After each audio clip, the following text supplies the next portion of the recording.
बिस्मिल्लाहिर्रहमानिर्रहीम। ये हमारे पास अब है multiplication of a matrix. We can multiply two matrices if and only if the number of columns in the first matrix equal the number of rows in the second matrix, otherwise the product of two matrices is not possible. मैं आपको board पे लेके चलता हूँ और बताता हूँ कि ये कैसे पॉसिबल है, और मल्टीप्लिकेशन ऑफ अ मैट्रिक्स के बारे में आपको ये जो तमाम डिटेल लिखी हुई है, ये जो लिखा हुआ है, ये बात जो लिखी हुई है आपकी, ये आपको मैं समझाता हूँ। बिस्मिल्लाहिर्रहमानिर्रहीम। Multiplication of a matrix. आपके पास एक मैट्रिक्स ए है और एक मैट्रिक्स बी है। मैं आपको बताऊंगा इन दोनों मैट्रिक्स को हम मल्टीप्लाई कैसे करते हैं। तो इनको मल्टीप्लाई करने के लिए सबसे पहली शर्त क्या है वो मैं आपको बताता हूँ कि आपका जो फर्स्ट कॉलम है, यानी आपने अगर ए बी को मल्टीप्लाई करना है तो फिर क्या होगा।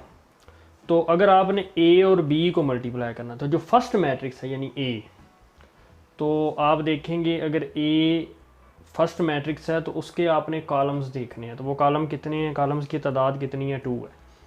तो ऑर्डर इसका कितना है ए मैट्रिक्स का, 3x2, यानी 3 रोज़ हैं और 2 कॉलम्स हैं।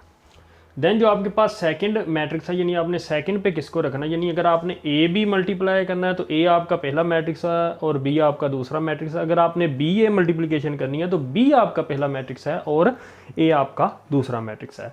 यानी मैं आपको यहाँ पे आपको लिख दूँ, अगर आपने ए बी मल्टीप्लाई करना है यानी फाइंड करना है तो ए आपका पहला, बी आपका दूसरा। अगर बी ए करना है तो बी आपका पहला और ए आपका दूसरा। फिर आपने बी को देखना है, उसके कॉलम्स को देखना है और ए की रोज़ को देखना है। इधर आपने ए के कॉलम्स को देखना है और बी की रोज़ को देखना है। तो बी की रोज़ कितनी है आपके पास, 2। अगर ये दोनों चीज़ें सेम होंगी तो देन मल्टीप्लिकेशन पॉसिबल है ए और बी की, अदरवाइज नहीं। जैसे इधर ए बी की हम देखते हैं, इसके कॉलम्स कितने हैं, 2, रोज़ कितनी है, 3, बराबर नहीं है, इसलिए ए और बी आपस में मल्टीप्लाई नहीं हो सकते। ये ए और बी जो इनकी मल्टीप्लिकेशन है वो नॉट पॉसिबल। तो इधर आते हैं हम, आपके पास ये आपके पास ए बी मैट्रिक्स है। तो इसको मल्टीप्लाई कैसे करना है, चले हम सबसे पहले वो देखते हैं कि ये आपके पास जो फर्स्ट रो है ना, इसको आपने इस कॉलम के साथ पहले मल्टीप्लाई करना है, यानी 5 को -4 के साथ प्लस का साइन आना है दरमियान में। ये बात याद रखिएगा कि 8 को फिर आपने किसके साथ मल्टीप्लाई करना है, 2 के साथ। देन आपने इसी को इस कॉलम के साथ आपने इसी रो को 5 को -3 के साथ प्लस का साइन आएगा, 8 को 0 के साथ। देन आपने इस रो की बारी जो है ये ख़त्म हो गई है। देन आप इस रो को लेंगे, 1 को आप ऐसे ही फिर -1 के साथ, 0 को आप 2 के साथ, 1 को आप ऐसे ही -3 के साथ, 0 को आप 0 के साथ। देन आप फिर अब इस रो की बारी ख़त्म होगी। देन इसकी है 2 को -4 के साथ प्लस का साइन आया, 7 को 2 के साथ। देन नेक्स्ट आप 2 को -3 के साथ और 7 को 0 के साथ। इसको सिंप्लीफाई करेंगे तो आपके पास जो न्यू मैट्रिक्स आएगा वो है आपका ए बी। वो वहाँ पर एक बात आपको इन वर्ड्स बता रहा है कि एक ऐसा मैट्रिक्स हो जिसका ऑर्डर क्या हो, m क्रॉस n, और बी एक ऐसा ऑर्डर हो जिसका मैट्रिक्स हो जिसका ऑर्डर हो n क्रॉस p। आप देखें ए के कॉलम और बी की रोज बराबर है, तो ए बी को मल्टीप्लाई करने से एक मैट्रिक्स सी हासिल होता है। तो सी हासिल होता है तो आप इन दोनों को काट दें और जो न्यू सी मैट्रिक्स या ए बी मैट्रिक्स आप कह सकते हैं उसको, वो हासिल होगा। तो उसका ऑर्डर क्या होगा, m क्रॉस p। ऐसे ही ये आप काट दें तो इसका जो न्यू मैट्रिक्स का ऑर्डर क्या है, 3x2। ये आपके सामने है। मल्टीप्लिकेशन ऑफ अ मैट्रिक्स जो है ये आपको समझ आ गई होगी। नेक्स्ट चलते हैं। ये आप देख सकते हैं कि यहाँ पे जो है ये जो आपका फॉर्म लिखी हुई है ये वाली, ये आपकी सबमिशन फॉर्म में लिखा हुआ है मल्टीप्लाई कैसे करना है। तो ये आप इसको याद कर सकते हैं, ऑब्जेक्टिव के लिए क्विज में आ सकता है। अब ये आप देख सकते हैं, if possible then the product A B and B A और बी को आपने प्रोडक्ट करना है और बी और ए को प्रोडक्ट करना है। इन दोनों एग्जांपल्स में ये आप देख सकते हैं। तो जनरली ए और बी का प्रोडक्ट जो है वो इक्वल नहीं होता। ये बात यहाँ पे आपने लिखनी है कि ये multiplication with respect to multiplication ये कम्यूटेटिव नहीं होता। ज़रूरी नहीं है कि ये कम्यूटेटिव हो, तो बाज़ पे ये हो सकता है, कुछ कंडीशंस पे, वो बाद में डिस्कस करेंगे। उसके बाद ये एग्जांपल है। एग्जांपल के बाद है आपके पास मल्टीप्लिकेटिव आइडेंटिटी। मल्टीप्लिकेटिव आइडेंटिटी को देखते हैं तो ये आपको मैं ज़रा यहाँ पे बताऊँ। ये है आपके पास मल्टीप्लिकेटिव आइडेंटिटी। सबसे पहले ये जो आइडेंटिटी होती है ये स्क्वायर मैट्रिक्स होता है। यहाँ पे उसने n क्रॉस n मैट्रिक्स आपको डिनोट किया हुआ है। तो आप देखते हैं कि यहाँ पे जो आपका मेन डायगोनल है ना, उसकी तमाम एंट्रीज़, ये जो है आपका मेन डायगोनल, ये एंट्रीज़ जो हैं ये आपकी क्या होनी चाहिए, 1 होनी चाहिए, और जो बाकी ऑफ डायगोनल एंट्रीज़ हैं वो 0 होनी चाहिए। और यहाँ पे एक बात लिखी हुई है कि आइडेंटिटी को अगर ए मैट्रिक्स के साथ is equal to A matrix को अगर आइडेंटिटी के साथ मल्टीप्लाई करेंगे तो आंसर आपका ए आएगा। देन वही आइडेंटिटी मैट्रिक्स है, ये आपके पास जो ये आइडेंटिटी मैट्रिक्स है आई, तो ये ऑर्डर इसका 2×2 है और इसका जो ऑर्डर है इस आइडेंटिटी मैट्रिक्स का ऑर्डर 3×3 है।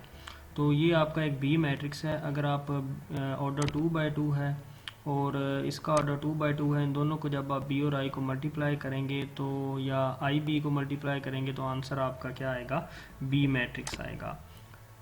नेक्स्ट जो है ये आप देखते हैं आपका टॉपिक जो है ज़ीरो मैट्रिक्स और नल मैट्रिक्स। तो अगर एक मैट्रिक्स है उसकी ऑल एंट्रीज ज़ीरो हों तो वो क्या कहलाता है, आपका ज़ीरो मैट्रिक्स। और यहाँ पे एक प्रॉपर्टी है कि अगर आप ए मैट्रिक्स है आपका, उसको ज़ीरो मैट्रिक्स के साथ ऐड करें या ज़ीरो मैट्रिक्स को ए मैट्रिक्स के साथ ऐड करें तो आंसर आपका क्या आएगा, ए मैट्रिक्स आएगा। देन है आपके पास एसोसिएटिव लॉ। एसोसिएटिव लॉ क्या है, the matrix multiplication is associative. This means that if A B and C are, अगर ए का जो है ये आप ऑर्डर देखें तो m क्रॉस p वो कह रहा है, b का order p cross r and c का जो है वो r क्रॉस n है, तो आप इनको आपस में मल्टीप्लाई कर सकते हैं। The result is m cross n matrix, जो लास्ट पे जो आपका जो ऑर्डर होगा वो m क्रॉस n होगा। This result can be verified by taking any 3 matrix which are conformable for multiplication. And आपके पास डिस्ट्रीब्यूटिव लॉ है, तो डिस्ट्रीब्यूटिव लॉ क्या होता है, if A B and C are matrices of order R cross N and A is a matrix of order M cross R, then the distributive law states that. तो ये आपके पास है, या तो आप ऐसे स्टेट कर सकते हैं या आप ऐसे स्टेट कर सकते हैं।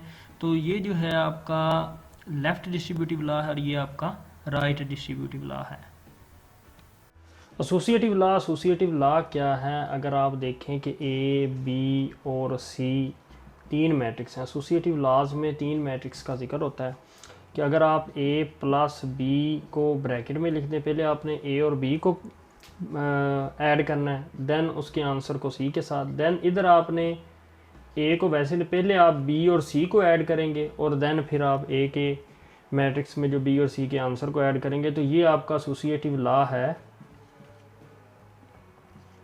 Associative law with respect to addition. तो ये आपका एसोसिएटिव लॉ है।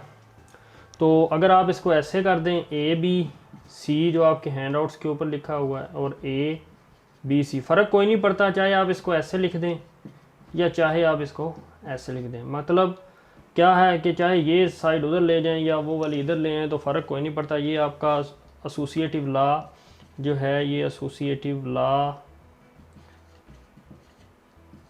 लॉ जो है ये विद रिस्पेक्ट टू मल्टीप्लिकेशन है और वो आपका ऊपर वाला क्या है, एडिशन है। तो अब हम डिस्ट्रीब्यूटिव लॉ करते हैं।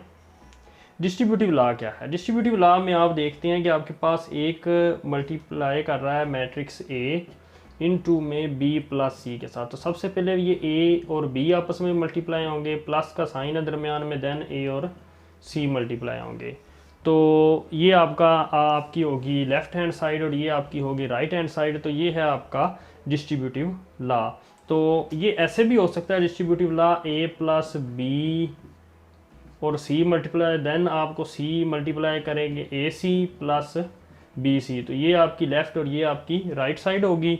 तो जो इनमें से जो आप देख सकते हैं कि एक जो है ये आपका जो है ये लेफ़्ट से मल्टीप्लाई हो रहा है, तो ये लेफ़्ट डिस्ट्रीब्यूटिव लॉ कहलाता है, लेफ़्ट डिस्ट्रीब्यूटिव लॉ। और ये आपका राइट से मल्टीप्लाई हो रहा है तो ये आपका क्या कहलाएगा, राइट डिस्ट्रीब्यूटिव लॉ। तो ये आपका था एसोसिएटिव एंड डिस्ट्रीब्यूटिव लॉज।